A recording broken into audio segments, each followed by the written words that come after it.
د سعودي عربستان بادشاه ولسمشر غني ته مبارکي ورکړه. د سعودي عربستان بادشاه او د حرمین شریفین خادم ملک سلیمان بن عبدالعزیز آل سعود ولسمشر غني ته د افغانستان د منتخب جمهور رئیس په توګه د بیا ټاکل کېدو له امله مبارکي ورکړه.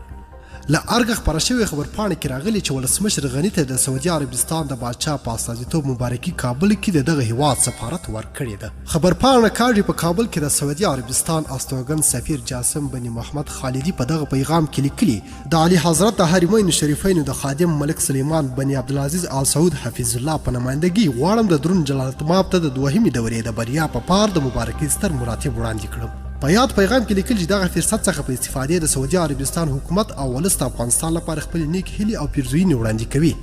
الله جل جلاله دې دغه ورور هیواد ته امن ثبات او سلامتیا ور په برخه او ستاسو د ریاست دوره دې په پرمختګ او هوساینې ښایسته کړي. د سعودي عربستان د بادشاه او حرمین شریفین د خادم پیغام په پای کې لیکلي جلالتمآب جمهور رئیس الله جل جلاله محافظ او ناصر شه او د دایمي امن او سلامتیا د نعمت څخه برخمن اوسئ. د ویډیو له کتلو مو ډېر زیاته مینه او مننه.